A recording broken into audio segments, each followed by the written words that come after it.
오늘은 이 본문을 가지고 우리 성령 세례에 대해서 말씀을 좀 전가하려고 합니다.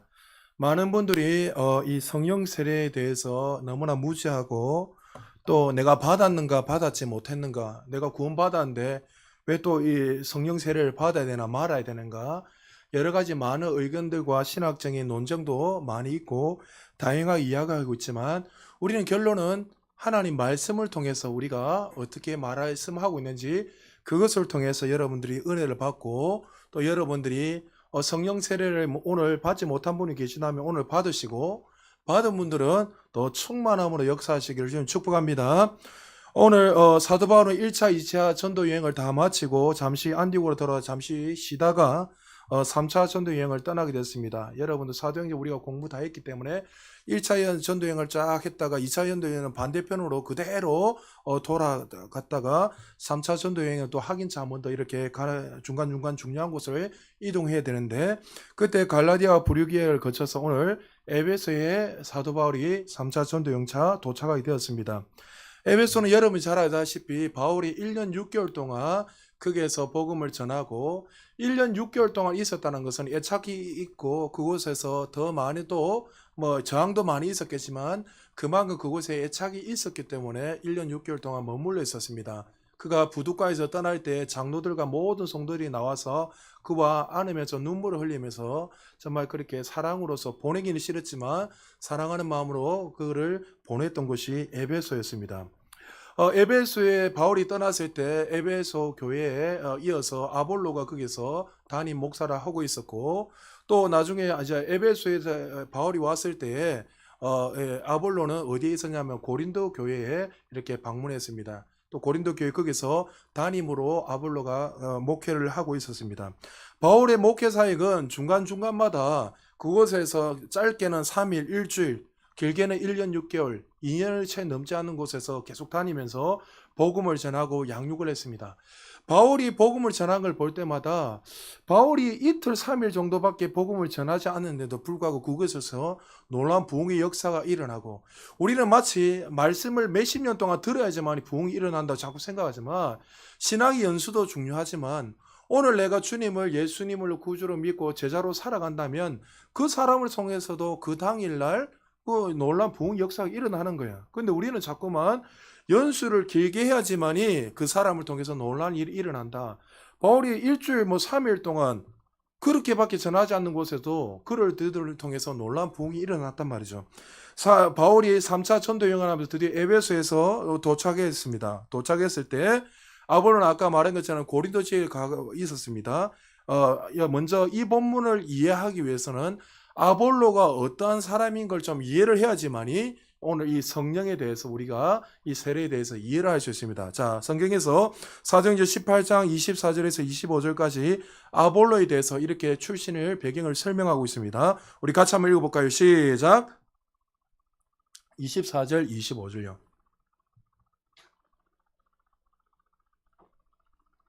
거기에 뽑았나?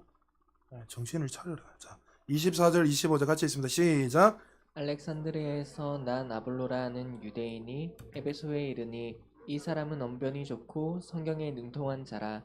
그가 일찍이 주의 도를 배워 열심히 예수에 관한 것을 자세히 말하며 가르치나 요한의 세례만 나에 따름이라. 자, 아볼로는 유대인이었고 알렉산드리아 출신이라고 성경에서 말씀하고 있습니다. 알렉산드리아는 당시에 이집트의 수도였습니다.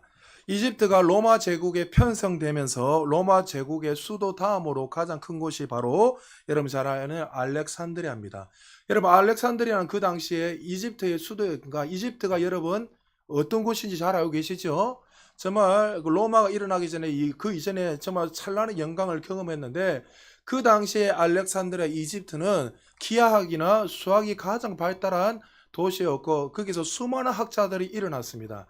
그래서 알렉산드리아 출신 하면 최고의 학자들로 그 당시에는 인정을 받았습니다. 여러분, 피라미드 이런 것도 다 이집트에서 기하학적으로 그들이 다 과학적으로 수학적으로 공식을 다 해서 세운 것이 마음대로 그냥 세운 것이 아니란 말이죠.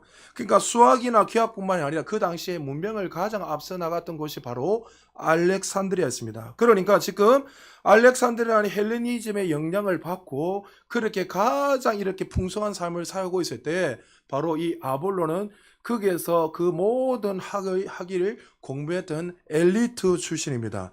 그리고 그는 당대의 또 최고의 학문뿐만이 아니라 그는 성경에 오늘 보니까 언변이 좋고 성경에 능통한 자라 말씀하고 있습니다. 여기서 언변은 좋다는 말은 단순히 말을 잘하는 뜻이 아니라 헬라의 원문에 보니까 로고이아 돼 있는데 로고이아는 뭐냐면 설득력이 있고 조직적이고 논리적이면서 달변가다는 거죠. 말만 잘한 것뿐만 아니라 논리적이고 조직적으로 그 사람들에게 이야기를 하면 정말 그 사람을 설득시킬 수 있고 말을 능하게 탁월하게 정말 조리 있게 잘하는 사람이 바로 오늘 본문에는 아볼로였습니다. 그리고 아볼로는 25절에 보니까 그가 일찍이 주의 도를 배웠다 했습니다. 여기서 우리는 주의 도 하니까 마치 성경에 능통한 자다 이렇게 생각할 수 있지만 원문에 보면 여기서 주의 도는 뭐냐면 누가 이야기한 이사야가 어떤 이야기를 할 때 주의 도 할 때 그 이사야가 외쳤던 그 말씀과 동일한 말씀이라는 거예요. 이사야가 어떤 걸 외쳤지요? 이사야 선지자가 메시아에 대한 갈망, 메시아가 올 것이다. 메시아가 오시면 너희는 구원할 것이고 이 메시아에 대해서 계속 강조했던 사람이 이사야인데 이는 그냥 학자, 신학자뿐만이 아니라 또 최고의 학위를 가질 뿐만이 아니라 유대인뿐만이 아니라 달변가고 말을 조리 있게 논리적으로 잘할 뿐만이 아니라 그런 누구보다도 이 메시아에 대한 갈망, 정말 그 메시아에 대한 그 열정이 누구보다 뛰어난 사람이 바로 아볼로였다는 거죠. 한마디로 말하면 이렇게 설명합니다. 아볼로는 당시 문화와 학문의 도시에서 공부한 알렉산드리아 출신이고 그리고 말씀을 전문적으로 가르치는 신학자이고 또 말을 조리 있게 논리적으로 잘 전하는 언변이 탁월한 달변가이고 또 이사야 선지자가 전했던 메시아를 잘 할 뿐만 아니라 메시아를 갈망하고 그 일찍이 그 모든 도를 배우고 또 그것을 뚫었던 사람이 아볼로입니다. 그런데 놀랍게도 이렇게 신학자고 뛰어나고 모든 학문에 능통한 사람인데 이 사람은 뭐만 알고 있었더라고요? 요한의 세례만 알 따름이다 라고 성경은 말씀하고 있습니다. 여러분, 사람은 누구에게 영향을 받고 배우느냐에 따라서 학문과 사상과 신학의 색깔이 나타납니다. 교회도 마찬가지입니다. 여러분이 어느 교회에서 다니냐 배우느냐에 따라서 신앙의 자세와 태도가 또 믿음의 성향이 달라진다는 거예요. 자유주의 신학에 공부를 했던 목회자를 통해서 또 자유주의 신학을 갈망하는 그 교회 토대에 배우게 되면 그 사람들은 당연히 자유주의 신학자가 되는 거예요. 또 어떤 사람들은 막 정죄하고 율법적으로 가르치는 그 교회에서 배우게 되면 율법적인 그 사람이 될 수밖에 없다는 거죠. 복음주의 계통에서 배우게 되면 그 사람도 복음주의적으로 신앙생활하고 토대를 닦고 살아간다는 거죠. 그러니까 누구의 영향을 받고 누구에게 배우느냐에 따라서 신앙의 색깔이 달라집니다. 당대 최고 학문에서 공부한 아볼로에게 배운 이 제자들은 학문도 있고 성경 지식도 있고 뛰어난 사람이었지만 그들은 무슨 세례밖에 몰랐다고요? 요한의 세례밖에 없다. 알 수밖에 없었다. 그러니까 여기서 제가 원문을 찾아보고 그 당시의 배경을 찾아보니까 여기에서 아볼로와 나오면서 제자들을 하는데 이 제자들은 뭐냐면 영어 성경은 어떻게 되는지 제가 찾아보지 않았는데 보면 어떻게 되냐면 이 사도행전을 쓴 사람 누굽니까? 누가지요? 의사였던 누가가 썼는데 이 누가는 항상 예수님의 제자들을 이야기할 때는 항상 원문이나 영어 성경에 보면 더에 정관사 더를 붙입니다. 그래서 예수님의 제자들로서 그걸 정확하게 이야기하고 있습니다. 근데 오늘 나왔던 본문에 나오는 이 아볼로의 제자들은 정관사 더가 없습니다. 그러면 누구의 제자란 거야? 세례 요한의 제자였습니다. 이거는 여러분 상식적으로 알고 있으라고 설명합니다. 그들은 아볼로에게도 말씀을 배웠지만 실제적으로 누구에게 세례를 받고 누구의 영향을 더 받았냐면 세례 요한의 제자였습니다. 세례 요한이 죽고 나서 그들이 쫙 흩어진 유대인들 디아스포라 이래저렇게 다니다가 떠돌이 생활하다가 이제 만나서 아볼로를 통해서 이렇게 공부를 하고 배우고 있습니다. 그러니까 세례 요한도 마찬가지고 아볼로의 제자였지만 그들은 뭐요? 이 세례 요한의 세례만 알고 성령이 계심에 대해서는 전혀 몰랐다는 거죠. 그래서 아볼로와 제자들은 성경에 대해서는 누구보다 뛰어나고 달변가고 뛰어났지만 그 당시 학문에는 능통한 사람이었지만 성령에 관해서는 외면하고 상대적으로 덜 강조했기 때문에 성령의 계심을 또 성령 세례에 대해서는 전혀 알지 못했다는 거죠. 모든 그리스도인들이 성령의 계심을 믿지만 성령의 능력을 제한하는 경향이 많이 있습니다. 성령의 역사는 거대하고 창조주시고 구원자시고 지금도 우리와 함께 하시는 전지전능하신 하나님인데 불구하고 많은 사람들이 성령님이 누구시에 대한 그 무지 때문에 성령님을 존중하지도 못하고 그 안에 성령을 받음에도 불구하고 성령을 무시하고 살아가는 자들이 많이 있더란 거죠.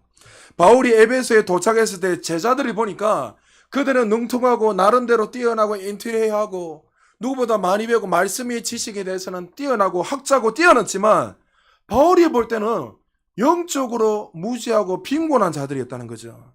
그래서 바울이 그들과 대화 중에서 성령에 대한 무지를 알고 그들에게 질문하는 거예요. 오늘 본문 2절 우리 다시 한번 읽어볼까? 2절 3절요. 시작. 믿을 때에 성령을 받았느냐 이르되 아니라 우리는 성령이 계심도 듣지 못하였노라. 바울이 이르되 그러면 너희가 무슨 세례를 받았느냐 대답하되 요한의 세례니라. 이들은 하나님의 말씀에 대한 지식은 누구보다도 풍성했지만 정작 성령님이 어떤 분이신지 성령 세례가 무엇인지 그들은 몰랐다는 거예요. 많은 분들이 성령님에 대해서 너무나 무시합니다. 그저 예수님이 성령으로 잉태되셨고 성경은 성령의 감동으로 기록되었다. 이 정도만 알고 어떤 교단에서는 성령 이야기하면 이단시합니다.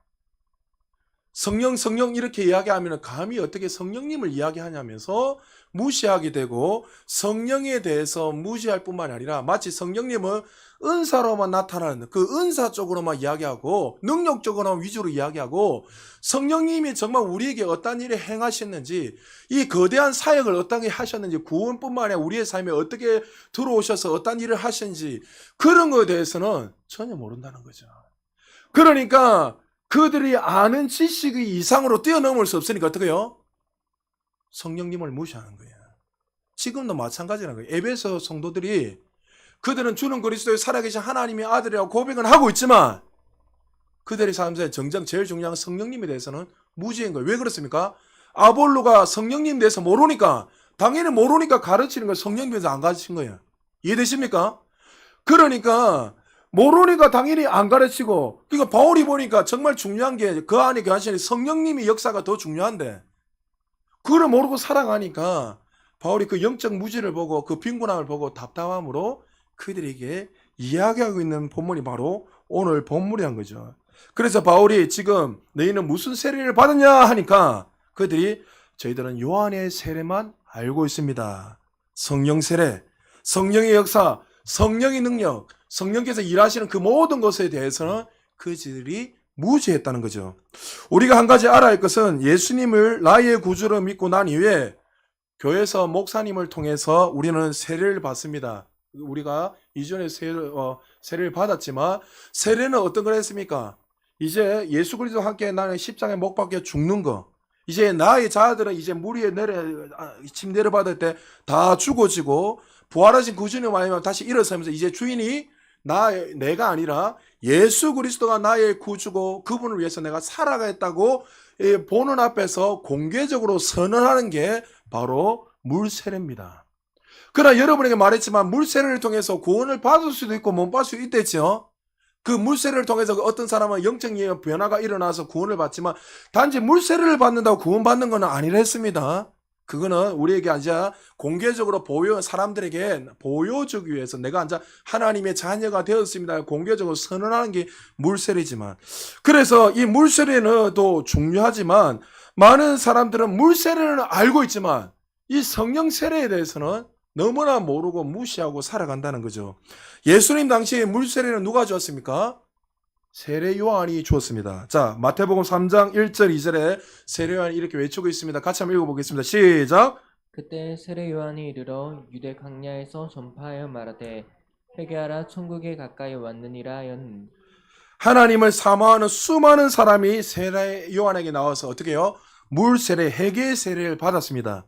세례는 예수 그리스도를 믿는 자들이 그분과 함께 십자가 못 박혀 죽고 이제 주인이 바뀌고 공개적으로 많은 자들에게 내가 하나님의 자녀가 되었다고 선언한 것이 물세례입니다. 그러나 물세례를 받고 어떤 사람은 영적인 변화가 일어나는 사람도 있지만 대다수 사람들은 어떻게 물세례를 받아도 영적 체험이나 변화를 받지 못하고 많은 사람들이 살아가고 있습니다. 자, 그렇다면 성령 세례는 누가 줍니까? 물 세례는 사람이 주고 우리 교단에서는 담임 목사를 통해서 아니면 장로님, 목사가 안 계시는 장로님을 통해서 이렇게 세례를 받게 되는데 성령 세례는 하나님의 임재와 성령께서 일하시는 건데 이 불세례, 이 성령 세례는 누가 줍니까? 사도행전 19장 2절 다시 한번 읽어보겠습니다. 시작! 이르되 너희가 믿을 때에 성령을 받았느냐? 이르되 아니라 우리는 성령의 계심도 듣지 못하였노라. 자, 에베소 성도들은 그들 가운데 성령이 이미 거하고 계시지만 성령님이 있는도 모르고 성령님이 누구신지 전혀 몰랐습니다. 영적 무지였습니다.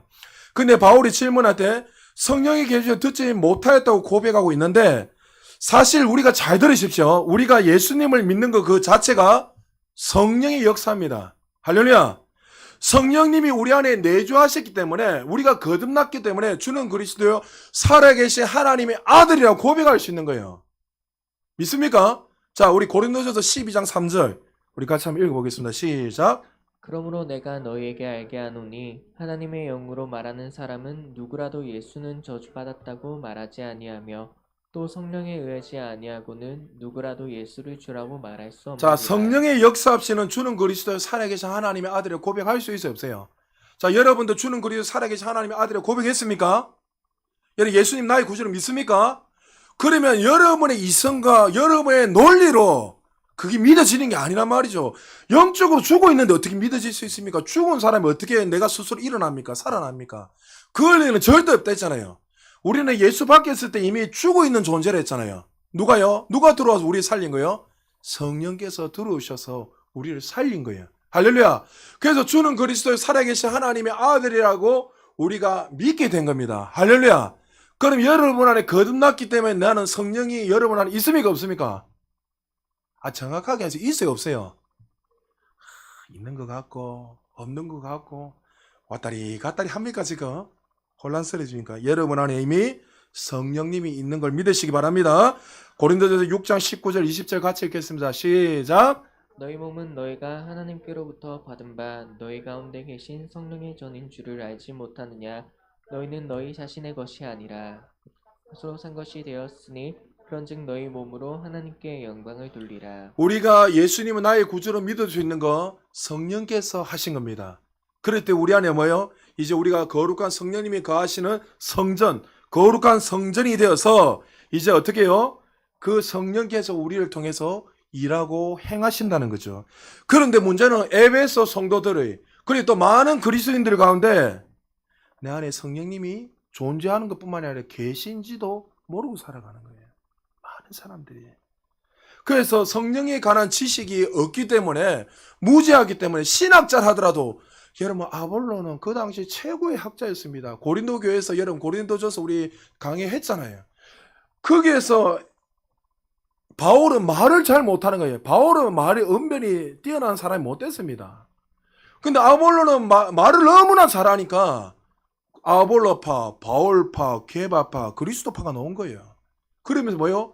바울 저거는 사도도 아닌데 사도라 하고 돈 많이 벌라고 그 돈이나 좀 더 벌어보려고 아볼로하고 비교해보니까 아볼로는 말을 너무나 그 당시에 이 그들에게 최고 학문은 뭡니까? 지식이죠. 지식이 힘이다. 철학 공부하면 알잖아요 여러분. 로고스. 우리 인생의 이 아르케가 존재 이유가 근본이 본질이 그들은 지혜를 숭배했습니다. 그래서 바울이 있었을 때 가장 뛰어난 철학자들이 다 나왔잖아요. 아리스토텔레스, 소크라테스, 뭐 별의별 사람들 다 나왔어요. 그러니까 아는 지식이 최고라 생각하니까 언변이 뛰어나고 지식이 뛰어나니까 당연히 어떻게 해요? 아볼로로 이렇게 가는 거예요. 그 고린도의 어린 성도들이 볼 때는 말 잘하니까 말 빨리 좋고 학문이 뛰어나 생각하니까. 그런데 바울은 이 필력이 뛰어났거든요. 말보다도. 그러니까 그거하고 비교하고 하는 거예요. 근데 아볼로는 뭐만 알았다고요? 성령이 계하심은 전혀 모르고 그냥 예수 그리스도에 관한 이 지식만 알고 있었던 거예요. 그러니까 여러분들은 하나님의 말씀을 아무리 많이 알아도 이것이 여러분의 삶에 진짜 레마로 임하지 않으면 나타나지가 않는 거예요. 왜 다른 교회는 저한테 이런 질문 하죠. 목사님, 우리 교회는 방언은 마음껏 하는데 왜 다른 교회는 방언 안 합니까? 그 방언에 대한 지식을 몰라서 그런 거예요. 방언이 왜 유익한지 전혀 모르니까 그 목사님들, 단임 목사님이 그 방언이 유익했던 걸 모르니까 성도들 보고 하지 말라는 거예요. 하면 2단, 3단 만들어버리고. 그러니까 어떻게 해요? 그들의 삶에 성령 역사가 제한되니까 몸이 건조하게 영적인 빈곤 앞에 사로잡힐 수밖에 없는 거예요. 맞다 틀리다 이야기할 필요 없어요. 왜요? 그걸 모르기 때문에, 무지 때문에 지금 에베소 교회가 그랬다는 거예요. 아볼로 그랬고 오늘 바울이 만난 이 제자들도 그렇다는 거죠. 여러분, 우리가 예수를 나의 구주로 믿는 것은 나의 이성이나 상식으로 합리적인 사고에 규정한 것이 아니라 성령의 역사인 걸 믿으시기 바랍니다. 우리가 예수를 믿고 그분의 구주를 영접하고 예배드리고 설교를 듣는 모든 것들 성령의 역사입니다. 주일날 골프를 치러 가고 놀러 가고 등산을 가고 또 송구영신 예배 때 여러분들 예배를 드리러 올 수 있는 거 성령의 역사예요. 여러분들이 골프를 치러 다니고 옆에 또 볼링 치러 가 주일날에 돌아다니고 이런 건 할 수 있어도 성령의 역사하지 않고는 이 자리에 앉을 자가 없댔습니다. 주님이 부르지 않으면 자리에 앉을 자가 없댔습니다. 그러니까 여러분들이 갑자기 예배 드리고 싶고 찬양 부르고 싶고 기도하고 싶고 내 삶에 정말 기쁨이 넘치게 되고 자꾸만 영적인 것을 갈망하고 여러분들이 이 영적인 걸 삼하는 이유는 성령의 역사예요. 성령의 역사. 주일날 예배를 빠지면 마음이 찝찝하고 여러분 삶 예배를 빠지면 마음이 찝찝하고 불안하고 이런 것들은 두려움을 주는 게 아니라 내 안에 있는 그 성령께서 역사하시는 거예요. 왜요? 자녀들을 고아와 같이 버려두지 않기 때문에 우리의 삶 속에 어떻게 해요? 하나님 주신 그 은혜로 더 충만함을 살기를 원하기 때문에 하나님께서 그 마음을 주시는 거예요. 사랑하는 여러분, 하나님은 살아계십니다. 할렐루야. 우리가 예수님을 영접하는 거, 성령 역사하고 영적인 것을 사모하는 거 다 성령의 역사입니다. 우리 안에 성령이 계시지 않으면 기도할 수도 없고 구원의 감격을 누릴 수도 없고 또 우리의 삶에서 찬양의 기쁨을 누리며 살아가지도 못하는 거예요. 여러분의 기쁨을 누리면 어떨 때는 노래방 가서 신나게 부르잖아요. 그런데 어떤 분들은 교회 와서 찬양을 부르지 뭐고 이러면서 가만히 그게 왜 그런지 아십니까? 그 안에 어떤 구원의 감격이 없어서 그런 거예요. 근데 그 구원의 감격과 성령께서 주시는 그 은혜를 누리게 되면요, 찬양하는 것이 기쁘고 예배드리는 그 시간이 기대가 되고 정말 헌금뿐만 아니라 헌신하고 섬기는 그 모든 것들이 너무나 기뻐가지고 그에 대해서 날마다 갈망하고 나가는 거예요. 사랑하는 여러분, 예수님은 나의 구주를 영접하셨습니까? 영접하셨습니까? 그러면 여러분들은 성령을 받은 것을 믿으시기 바랍니다. 여러분 안에 이미 성령께서 계심을 확실히 믿기를 주님의 이름으로 축복합니다. 에베소 성도들처럼 성령에 대해 듣지 못한 것 같고 그분의 임재를 느끼지 못하는 것 같더라도 예수님을 나의 구주로 여러분이 믿었다면 이미 여러분 안에 성령님이 거하시고 계십니다. 기도를 해도 음성이 안 들리고 여러분 신앙생활 하는데도 나는 왜 듣지도 못하고 나는 왜 이렇게 전율도 일어나지 않고 왜 감동이 없을까? 그렇다 할지라도 여러분이 예수님은 나의 구주로 믿었다면 그 믿음 주는 것들은 구원을 주는 건 내 의지와 능력이 아니라 성령의 역사이기에 여러분 이미 성령을 인치셔서 여러분을 자녀 삼았기에 여러분은 이미 성령이 계심을 믿으시기 바랍니다. 그래서 여러분들 날마다 성령을 받고 살아가는 사람들은 순간순간마다 그것을 깨닫게 되면 기쁨이 넘치는 거예요. 그래서 왜 저 사람 기쁨과 하며 내 안에 성령님을 인식하고 살아가는 사람들은요 늘 기뻐하고 즐거워하고. 여러분 조영기 목사님 제가 늘 얘아들 이야기하잖아요. 조영기 목사님 어느 정도로 성령님을 존중하고 환영하냐면요, 차를 타도 성령님 먼저 타십시오. 제가 말했잖아요. 그 비서 목사한테 직접 들었다고. 그럼 사람들 보면 돌아왔다 이렇게 생각 안 하겠어요? 성령님을 존중하고 성령님이 어떤 분인가 누구보다 잘 알니까 성령님 타십시오. 순간순간마다 어떤 상이 일어날 때마다 날마다 성령님을 의지하고 기도하니까 정말 전무후무할 정도로 정말 한 시대뿐만이 아니라 인간의 생각으로는 절대로 그분이 그 정도 목회할 수 있는 분이 아니잖아요. 어떻게 100만 명, 200만 명을 그렇게 이끌어 갈 수 있습니까? 성령께서 역사하신 거예요. 여러분, 정필도 목사님도 이야기하잖아요. 많은 사람들이 서울대 나오고 이렇게 이야기하니까 저분은 지식적이다는데 자기는 대놓고 이야기하냐. 나는 성령께서 내 사역에 주관하고 계시네. 하루에 3시간씩 날마다 기도할 때마다 성령님이 말씀하여 주시고 지혜를 주시고 필도에 이렇게 해라 저렇게 해라 요렇게 해라. 그러면 그 말씀에 순종해서 그냥 하는 거예요, 사역을. 그러면 어떻게 해요? 그 몇만 명인데 감당할 수 없는데 하나님 지혜와 능력을 부어주셔서 그 이들을 감당할 수 있는 거예요. 그런데 내가 주인이 되어서 살아가는 사람들은 어느 날부터 그 지혜를 자신의 아는 지식을 뛰어넘지 못하기 때문에 그 지식을 뛰어넘는 일들이 일어나면 한계 부딪히는 거예요. 그래서 상담을 하고 많은 분들 중에 한계 부딪히 정확히 상담하잖아요. 왜 그러냐면 내 힘으로 살아가다 보니까 어느 정도는 그 지식을 그 지혜 가지고 살아가는데 어느 날 갑자기 자기가 할 수 없는 상황에 딱 가부가 걸리니까 번아웃이 오는 거예요. 그런데 어떻게 해요? 제가 이야기하잖아요. 저한테 상담 오는 사람들은 제가 오히려 그 사람들한테 상담을 받아야 돼요. 빈말이 아니라 돈 많은 사람, 가방끈 긴 사람. 우리가 생각할 때 1, 2억면 1, 2억이 뭡니까? 몇십억, 몇백억씩 만지는데 우리는 몇백억도 만지 못한 사람인데 돈에 대한 아쉬움이 없는 그런 사람인데 와서 이야기해요. 오히려 제가 가서 돈 어떻게 하면 벌 수 있으면 이렇게 이야기해야 되는데 근데 자기가 아는 어떤 걸 가지고는 그 정도 갈 수 있는데 그 이상 못 뛰어넘는 거예요. 왜요? 자신의 힘으로 자신의 능력으로 살아가니까. 여러분, 우리가 거듭났다면 여러분 안에 이미 성령이 계신 것을 믿으시기 바랍니다. 에베소 교회 성도들의 가장 큰 문제, 오늘 본문에 나오는 이 제자들의 가장 큰 문제는 예수님이 누구신지 그들은 알았습니다. 십자가에 죽으심을 알았습니다. 메시아의 도에 대해서 알았습니다.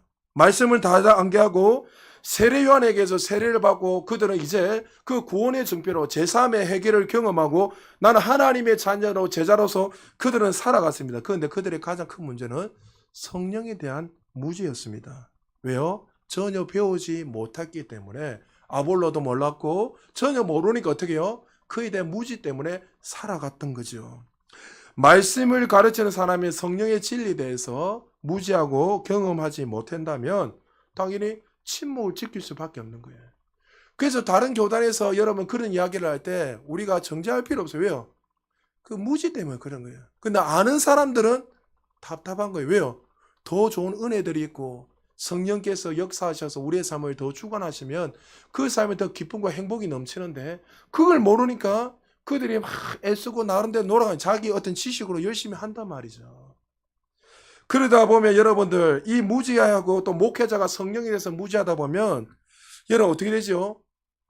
10년이 지나도 20년이 지나도 신앙생활은 많이 하지만 그들의 삶은 어떻게 해요? 방언, 치유, 또 성령의 그 능력 나타남, 또 예수님이 채찍에 맞아 나음을 입을 뿐만 아니라 가난해지신 부유하신 이 부류들 수많은 이런 것들 역사들을 그들은 신앙이 10년, 20년, 30년 지나도 모르고 살아가는 거예요. 여러분한테 우리 교회 와서 신앙생활 하면서 이 부분 이런 저런 것들을 이해하면서 내가 이제 알았다 하는 분이 나오잖아요. 그 이유는 뭐냐면 그 지혜와 그 지식에 대해서 우리가 이때가 배우지도 않았고 무지했기 때문에 몰랐던 거예요. 그러니까 그냥 강조하지 않고 이야기를 안 하니까 아 그런갑다. 아 방언하면 안 돼. 아 병 고치면 이단이야. 그거 다 성령의 역사잖아요. 기적이 일어나면 2단이야 3단이야 그렇게 하면 안 돼. 위험해.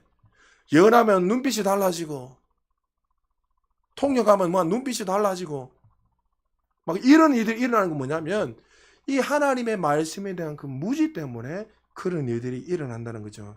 세례 요한도 이미 성령 세례에 대해서 그가 수없이 언급했고 또 마태, 마가, 누가, 요한 이 사복음서에서 빠짐없이 나오는 구절이 뭐냐면 바로 이 성령 세례에 대해서 언급하고 있습니다. 우리 한번 찾아볼까요? 마태복음 3장 11절 같이 읽어보겠습니다. 시작.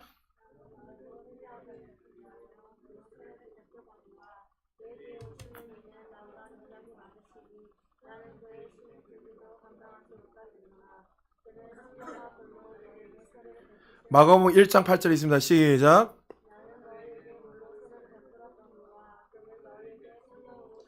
누가복음 3장 16절요. 시작.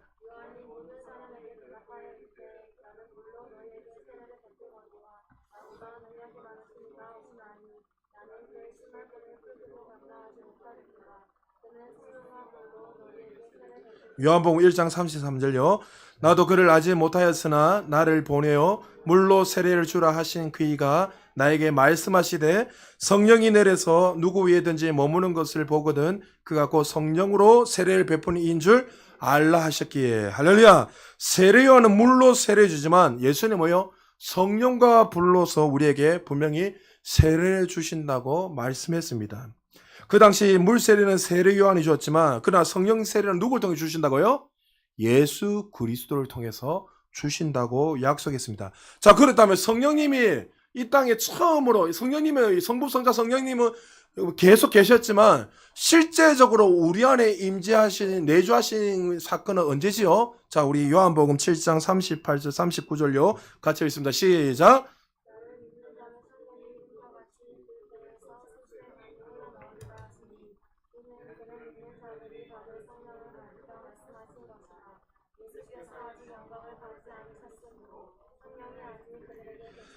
자, 예수께서 아직 영광을 받지 않으셨으므로 성령이 그들에게 아직 거하지 않았죠. 영광이 뭡니까? 십자가의 사건이야.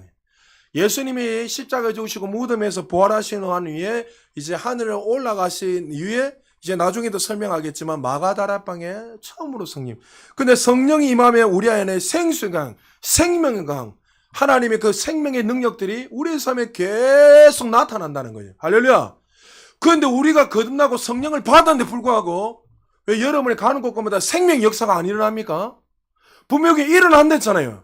생수가 생명 역사, 죽은 자가 살아나고 안전병이 일어나고 가는 곳마다 복이 풀어지고 하나님의 그 초자연 여자 창조 역사들이 분명히 나타나고 계속 나타났다는데 근데 왜 안 나타나죠? 예, 믿음 당연히 믿음이죠. 안 믿는다는 거예요. 내 안에 거하시는 그분을 인식을 안 하는 거예요. 자꾸만 어디서 다른 데서 뭔가 오는 것처럼 자꾸만 생각하고 있는 거예요. 여러분 조건은 거듭났을 때래요. 거듭났습니까 여러분? 거듭나면 여러분 안에 이미 성령님이 거하십니다. 할렐루야. 그러면 여러분 생명의 강이 가는 곳곳마다 일어나야 돼요. 여러분들 입술을 통해서 힘들다 어렵다 말하지 마세요. 여러분 힘든 게 아니에요. 이미 다 하나님께서 여러분 부유를 다 주셨어요. 할렐루야. 자녀들 안 되는 게 아니에요. 잘 될 수밖에 없습니다. 이미 예수님이 십자가에 죽으시면서 우리에게 그 생명의 능력을 건설하는 능력 다 주셨어요. 그 사실을 믿느냐는 거예요. 에베소 교회 성도님들은 하나님에 대해서는 알고 있었고 지식은 풍부했지만 성령이 거하심을 전혀 모르고 그 말씀의 무지로 말미암아 그들의 삶에 생수의 강이 흘러나지 못했다는 거죠. 예수님이 십자가에 죽으시고 무덤에 부활하신 후에 올라가셨을 때 성령이 우리 임했는데 자 사도행전 1장 4절에서 5절 좀 더 구체적으로 보겠습니다. 같이 읽겠습니다. 시작.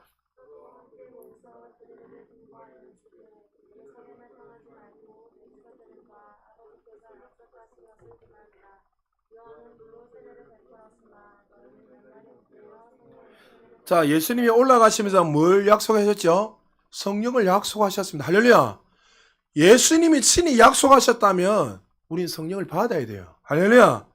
예수님 분명히 예수 믿고 하나님의 자녀가 됐다면 직접 성령과 다시 말해서 성령과 불로 너에게 세례를 베풀어 주시겠다고 약속했습니다. 이 약속이 언제 성취됐습니까? 사도행전 2장 1절에서 4절입니다. 한 절씩 교독합니다. 오순절 날이 이미 이름에 그들이 다 같이 한 곳에 모였더니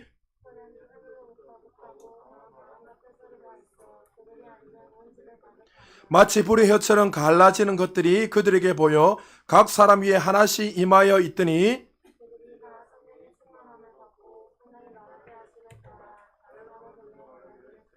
할렐루야. 오순절에 마가의 다락방에서 원래는 500명의 무리가 모여 있었습니다. 고린도전서에 보면. 그런데 500명이 모여있다가 10일 동안 아무 일들이 일어나지 않자 380명은 뭐 별일 없는 것 같다고 약속을 기다리면서 기도하고 예배하다가 아무 일 없어 갔어요. 근데 10일 동안 기도하고 있는데 그 가운데 약속하신 성령이 임했습니다. 그들은 성령이 무엇인지 전혀 몰랐습니다. 왜요? 체험해본 적이 없기 때문에. 막연하게 예수님이 올라가시면서 너희는 몇 날이 모두 성령을 받을 것이다 했으니까 그 성령님이 그들은 무엇인지 체험 안 해봤기 때문에 뭔지 몰라요. 그런데 그들에게 성령이 임하게 되자 어떻게 해요? 충만함을 경험하면서 어떻게 해요? 갑자기 죽었던 자가 살아나고 얼굴이 우중충한 사람이 얼굴이 밝게 변화야 되고 기쁨이 넘치게 되고, 또 어떤 사람은 성령이 임하니까 뭐요? 처음으로 그들이 방언을 말하기 시작했습니다. 여러분, 9가지 은사 중에 7가지 은사는 구역에 그대로 다 나타났지만 성령의 역사로 나타난 은사는 뭐밖에 없다니까? 방언의 은사와 방언 통변이 이제 그때부터 은사가 나타나기 시작했다는 거죠. 영적 변화가 일어나고 그들의 말할 수 없는 기쁨과 감격이 그들에게 일어나기 시작했습니다. 성령 세례의 첫 경험이 바로 마가다라방에 임하게 됐다는 거죠. 자, 여기서 우리가 한 가지 깨달아야 할 것은 예수님이 믿는 자들에게 성령 세례를 주기를 이미 결정하셨다는 거예요. 할렐루야! 내가 믿느냐 안 믿느냐 이건 둘째 셋째고, 이미 예수님께서 십자가 죽기 전에 이미 그것을 주에 약속하셨고, 그리고 올라가시면서 몇 날이 못돼 성령을 선물로 주에 약속한 이 일이 이미 성취되었다는 거예요. 할렐루야! 그럼 우리가 거듭날 때에 우리 안에 이미 성령 역사가 임해 있다는 사실을 믿으시기 바랍니다. 많은 사람들은 성령을 받으려고, 선물을 받으려고, 성령 세례를 받기 위해서 어떤 사람 철야 기도합니다. 좋은 겁니다. 철야 기도를 하고, 또 어떤 사람들은 헌금을 많이 하고, 어떤 사람들은 또 여러 가지 이쪽 저쪽 뛰어다니면서 많이 이렇게 이야기하고 이렇게 저렇게 하지만, 그러나 문제는 성령 세례가 임하느냐 임하지 않느냐가 아니라 성령 세례가 임한 것을 네가 믿느냐 안 믿느냐, 그것이 문제인 거예요. 임할 것인가 아니면 이것이 아니라 이미 어떻게 해요? 임한 것을 내 사실을 믿느냐 안 믿느냐. 왜요? 이미 이루어졌기 때문에. 할렐루야! 이게 중요한 거예요. 문제는 많은 사람들이 이 사실을 믿지 않고 살아갑니다. 지금 우리는 성령에 대해서 너무나 많이 무관심합니다. 성령을 강조하면 마치 순복음 계통에서 강조한다면서 마치 그런 교리적으로 교단으로 치부시해버립니다. 성령님이 우리 안에 내주하고 계시지만 우리는 그분을 너무나 무시하고 살아가기 때문에 그 성령의 역사가 제한될 뿐만 아니라 그분이 마음껏 우리를 통해서 일하지 못하니까 우리의 삶에 지금 하나님 주신 그 은혜들이 더 충만함으로 나타나지 못하고 있다는 거죠. 우리가 예수를 믿고 교회는 열심히 다니지만 영적 빈곤 상태가 왜 일어납니까? 우리가 예수를 믿고 영접했다면 이미 하나님의 자녀가 되었습니다. 우리는 더 이상 고아와 같이 살아갈 필요가 없습니다. 그런데 왜 많은 사람들이 하나님의 자녀가 되었는데 불구하고 고아처럼, 마치 아버지가 없는 사람처럼 살아가고 있습니까? 우리는 하나님의 자녀가 되면 하나님의 보호와 인도하심과 도우심과 양육과 축복을 받고 누리며 살아가는 것이 하나님의 자녀들의 그 권리와 권세인데, 특권인데, 우리는 모든 죄를 다 용서함을 받았고 채찍이 맞으면 나음을 입었고 예수님이 가난해진 우리 부유를 이미 다 주셨는데 불구하고 왜 우리의 삶 속에 그런 영적 빈곤으로 살아가고 있냐는 거죠. 왜 그렇습니까? 내 안에 계시는 그 하나님을 인정하지도 않고 인식하며 살아가지 않는 거예요. 여러분 한번 2022년 한번 돌아보십시오. 믿습니다 믿습니다 말은 그렇게 하는데 여러분의 삶에 얼마나 성령님과 동행하며 살고 있는지 한번 돌아보십시오. 마치 우리 교회는 그래도 다른 교회보다 성령에 대해서 많이 강조하지만 어떤 교회는요 1년 365일 동안 성령에 대해서 한 번도 이야기 안 하는 데가 있습니다. 그러니까 성도들이 자기 열심으로 노력으로 신앙생활 하다 보니까 넘어지고 쓰러지고 영적 빈곤과 마치 고아와 같이 얼마나 많은 사람들이 살아가고 있습니까? 여러분, 우리 안에 있는 모든 저주와 사망은 다 끝났습니다. 할렐루야! 우리가 예수 그리스도를 나의 구주로 믿는 그 순간에 이제 여러분의 기도는 이미 응답될 것이다가 아니라 이미 되었습니다. 그래서 감사하는 거예요. 기도하면서 하나님, 이 기도 이미 이루어주시니 감사합니다. 2023년도도 하나님 기대가 됩니다. 왜? 이미 하나님께서 우리에게 이미 축복을 다 열어놓으셨기 때문에 여러분 중요한 것은 내가 믿느냐는 거예요. 애쓰는 게 아니라 이 사실을 믿고 살아가느냐. 그래서 여러분에게 계속 이야기하지, 이 사실을 아는 사람들은요 어려운 상황에서 절대 원망 안 합니다. 불평 안 합니다. 죽을 것 같아 이런 말 안 합니다. 제가 금방도 한 6시쯤에 김근영 목사님 한 시간 동안 이런저런 통화를 하면서 김근영 목사도 그렇고 저도 그렇고 교회상에 이런저런 있다 하더라도 절대로 부정적인 이야기 한 번도 안 합니다. 서로가 안 합니다. 왜? 그 사실을 알기 때문에. 이전 같으면요, 뭐 가지고 서로 막 원망하고, 아유, 죽겠어요, 어떠세요, 저땠어요. 근데 아닌 거 이미 예수님이 우리의 모든 저주와 고통과 사망을 다 짊어지고 가셨고, 이미 어때 우리의 가난을 다 짊어지고 가셨기 때문에 우리는 이제 그 누리는 것만 남아있는 거예요. 할렐루야. 그런데 왜 우리가 자꾸 불평과 원망합니까? 그 말을 하니까 그 말 때문에 사단이 딱 잡아버린 거예요. 이미 예수님이 여러분의 저주를 다 가져가셨기 때문에, 여러분의 가난은 다 짊어지고 가셨기 때문에 우리는 이것이 되나 안 되나가 아니라 이미 이루어졌기 때문에 믿음으로 감사하고 나가는 거예요. 할렐루야. 예수 그리스도의 그 성령의 은혜로 말미암아 우리는 그 믿음을 취하고 걸어갈 때 하나님께서 주시는 그 은혜가 더 충만히 나타난 거예요. 왜 많은 사람들이 영적 빈곤을 사랑합니까? 내 안에 계시는 그 성령님을 인정하지 않는 거예요. 인식하지 않는 거예요. 마치 가장 귀한 보석, 보물이 우리 안에 있는데 그것을 다 팽개치고 다른 것에 집중하며 살아가는 거예요. 여러분, 저도 여러분 이야기했잖아요. 여러분의 삶을 내가 어떻게 합니까? 우리 교회가 어떻게 될지 내가 어떻게 합니까? 기도하면 성령이 말씀하시는 거예요. 제가 늘 이야기합니다. 성령께서 사역을 하지 제가 할 수 있는 거 없어요.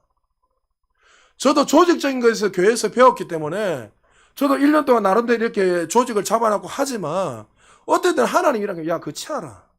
그러면 저는 뭐 순간적으로 아니 그래도 뭐 하나님 성도들한테 볼 때 이런 조직도 이렇게 다 해놔야지. 하지 마라. 안 쉽습니다. 그런데 목회도 하나님이 하시는 거지 내가 하는 게 아니에요. 성령님께서 가라면 가면 되고 성도들 저렇게 했다면 기도해라면 기도하면 되고 또 말씀 이렇게 해라면 이렇게 하면 되고. 근데 여러분 우리 하는 삶 한번 돌아보십시오. 여러분 오늘 하루 살 때도 얼마나 그분을 의지하며 살았는지 성령님 내 안에 거하신지도 모르고 하루 동안 살아온 분들이 태반일걸요. 어떤 문제 터지면 그냥 엎드려가지고 주님 도와주세요. 이 수준에 머물러 있는 거예요.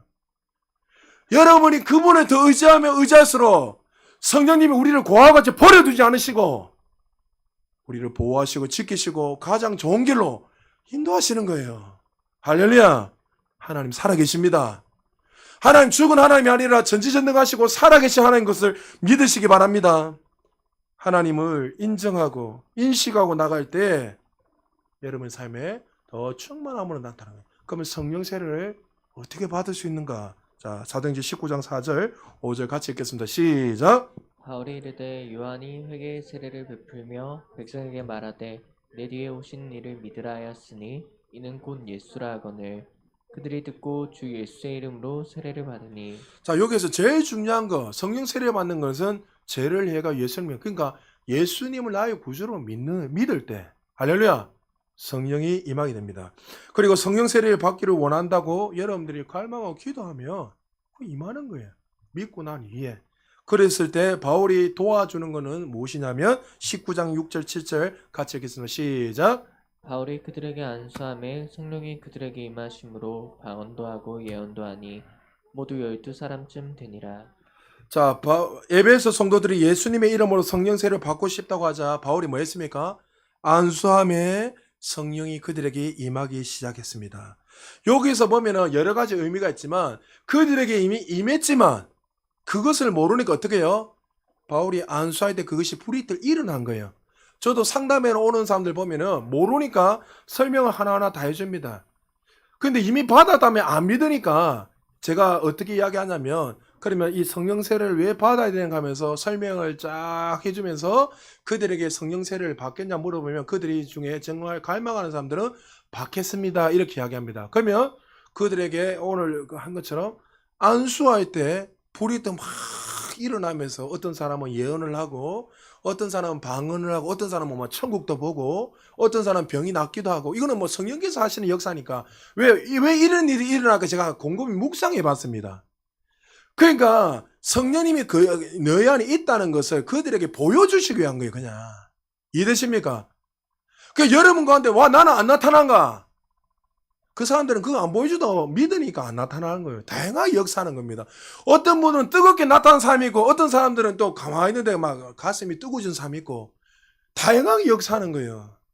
근데 우리는 자꾸만 어떻게 해요? 어떤 걸 제안해서 불이 임해 무조건 다 불이 임해야 된다. 여러분 불이 임하면 다 죽어요. 무슨 불이 임합니까? 그러니까 다양한 역사, 내가 중요한 건 이미 예수님을 통해서 이미 이 사실이 이루어졌다는 거예요. 여러분 예수님을 나의 구주로 믿습니까? 그럼 여러분이 이미 성령이 임했습니다. 할렐루야.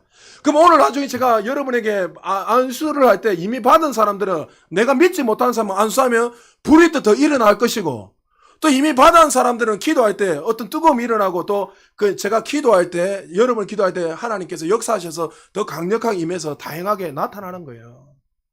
그러니까 이 은정이도 지난주 저한테 이야기하는데 아이들 말씀 암송한다고 집에서 막 하니 그런 걸 간증을 해야 돼요. 간증을. 그때 간증을 할 때 계속 그것이 기름 부음이 나타나기 때문에 그 딸하고 예지하고 이렇게 말씀 암송을 계속하면서 말씀을 읽고 이렇게 하는데, 집에서 하는데 어떤 일이 났냐면 얼굴이 하고 막 나타났지. 얼굴이 하고 강체가 다 나타나다는 거예요. 강체가 예지도 나타나고 자기도 나타나고 온몸에 강체가 얼굴에 나타나면서 자기도 너무 신기한 거예요. 하나님 살아계세요. 할렐루야. 우리가 너무나도 내 안에 계신 그 하나님을 무시하고 내 아는 지식으로 마치 단순히 나를 도울 자로만 그 수준에 머물러 있으니까 힘들면 한번 부르짖고 도와주세요. 이 수준에 다 머물러 있는 거예요. 그 전지전능한 창조자 하나님을 여러분 존중해주고 그분을 철두철미하게 한번 의지해보세요. 그럼 여러분 삶에 할 수 없는 일들이 일어나요. 할렐루야. 제가 세계적인 목사님 만났을 때 공통점이 그거예요. 나는 죽고로 예수로 산다는 말은 뭐냐면, 자신이 그렇게 뛰어나고 만난 사람들 학자들이고 뭐 하여튼 박사들 대하는 내 나름대로 정말 그 공부를 많이 하는 사람들이에요. 근데 그분들을 저는 성령 사용하는 사람 철저하게 만나잖아요. 그 사람들요 공부 못하는 사람 아니에요. 공부 정말 뛰어난 사람들이에요. 5개국어시 하고 헬라어 히브리 능통하고. 근데 그분들이 공통점이 뭐냐면 철두철미하게 성령님을 의지하세요. 그러니까 자기 스스로 어떤 일을 할 때는 사역들이 이 정도밖에 안 되는데 성령을 철두철미하게 의지하고 그분의 존중과 사랑하니까 그 성령이 나타나면 역사들이 어마어마하게 나라를 덮고 열방을 덮어버리더는 거죠. 할렐루야. 그래서 여러분들이 거부가 우리 교회에 일어나는 이유가 뭐예요? 내가 더욱더 주님을 의지하고 살아가야 되는 거예요. 그럴 때 빨리 마치라고 제가 자꾸 일하나. 그러므로 여러분들 오늘 여러분의 삶에 충만함을 갈망하십시오. 디모데가 10대 때에 그가 이 목회자가 되었습니다. 그때 두려움도 있었고 여러 가지 염려도 있을 때 바울이 그에게 이렇게 권면하고 있습니다. 디모데후서 1장 6절 같이 한번 읽어볼까요? 시작.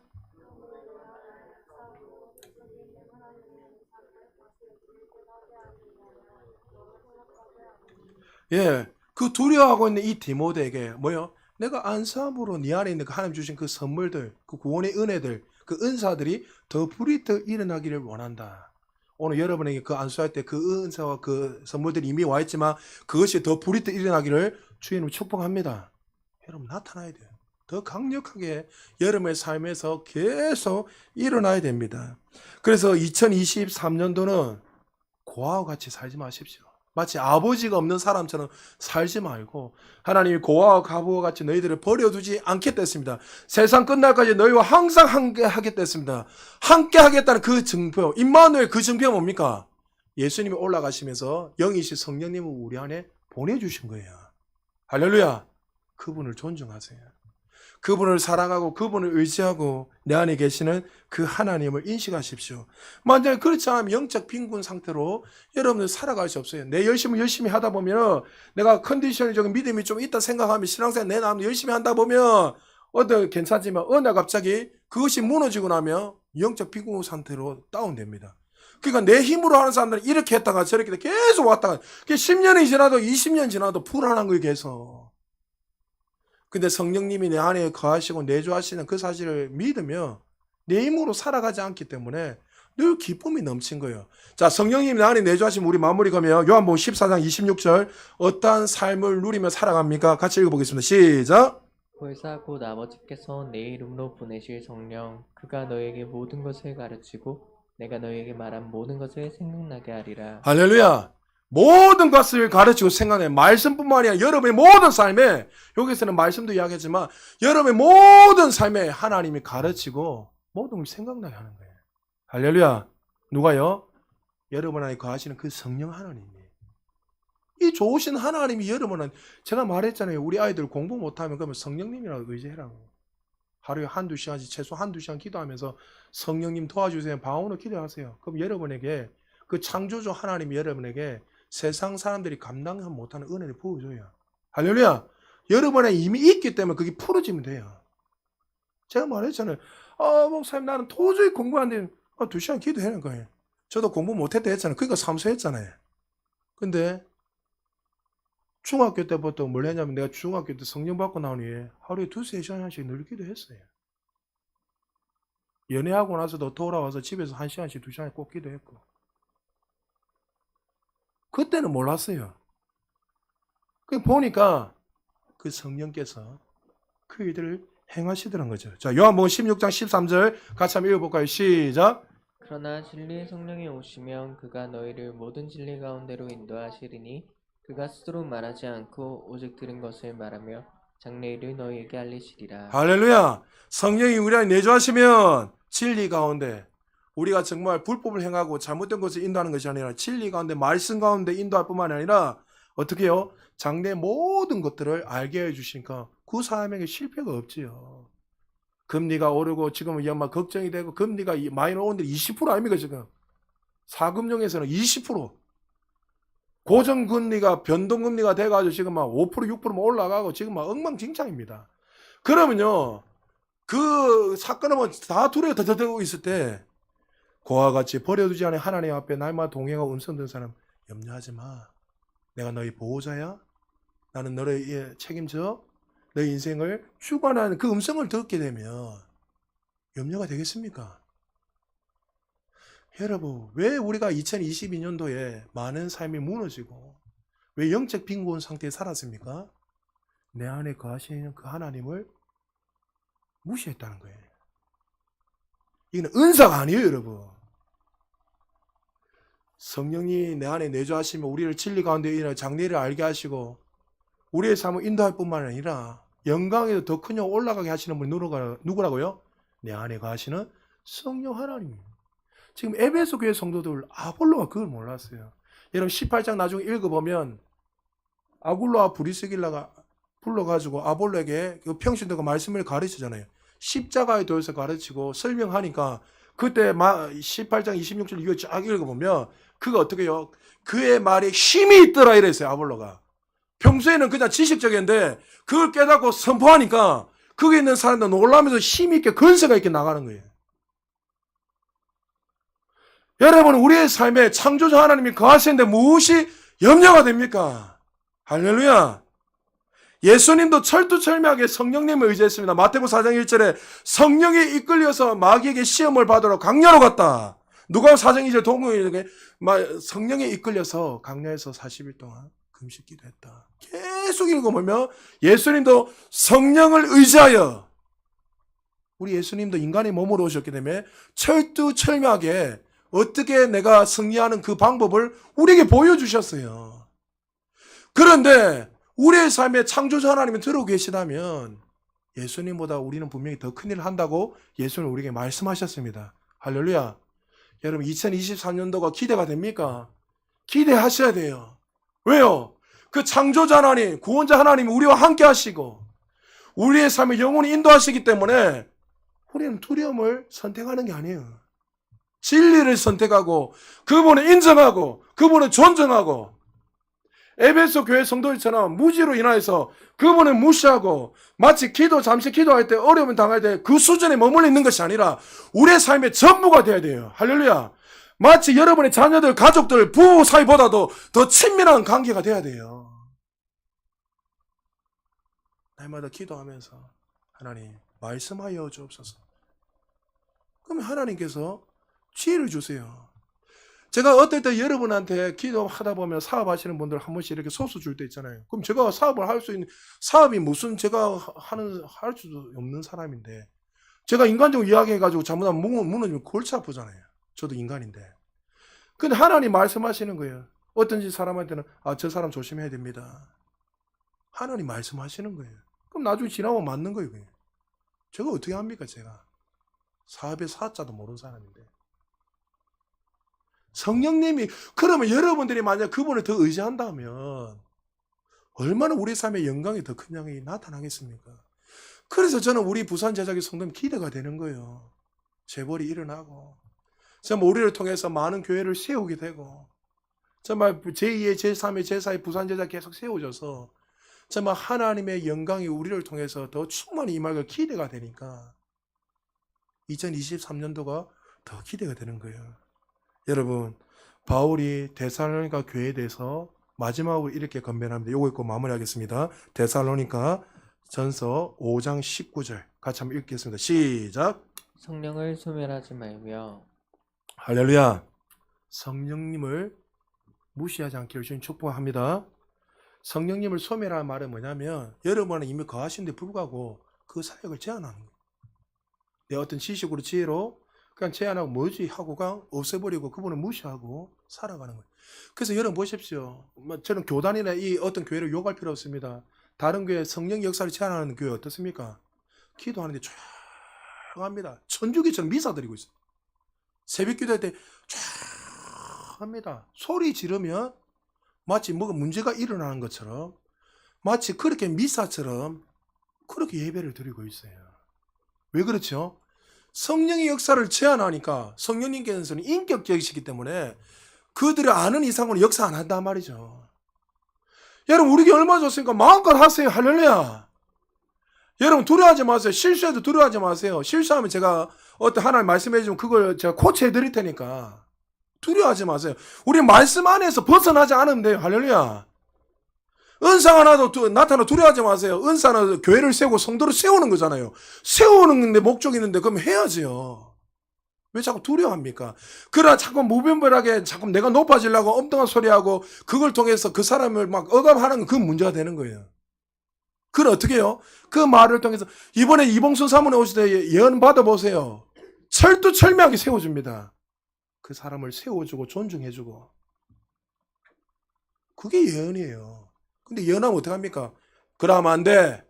해가지고 막 자기가 선지자의 친 것처럼 막 해가지고 사람은 눌러버리고 마치 뭐 이상하게 만들어버리고. 그건 건강하지 못한 거예요. 그거는. 말씀 마무리합니다. 하나님 살아계십니다. 여러분이 이미 거듭났다면 성령이 내 안에 계십니다. 할렐루야. 이미 받았냐 안 받았냐 이게 중요한 게 아니라 이미 이게 있느냐 이게 중요한 게 아니라 믿느냐라고 했습니다. 여러분의 거하신 걸 믿습니까? 그렇다면 이제 여러분 그분을 인정하세요. 그분을 인정할 뿐만 아니라 그분이 고아와 같이 마치 우리를 고아와 같이 가부같이 버려두는 인생이 아니라 우리의 아버지 되시고 전부 되셔서 버려주지 않는 사실을 믿고 그분과 동행하십시오. 동행할 때 여러분의 삶이 끊임없이 영광에서 더 영광 올라가십니다. 그리고 여러분 오늘 안수 받을 때 그 은혜들이 더 불이 더 충만함을 일어나게 준 축복합니다. 그래서 2022년뿐만이 아니라 이제 2023년도는 하나님 주시는 그 영광의 그 빛이 찬란하게 나타나는 그런 우리 모두 되시기를 주님의 이름으로 축복합니다. 자, 이 시간에 제가 한번 기도하겠습니다. 반주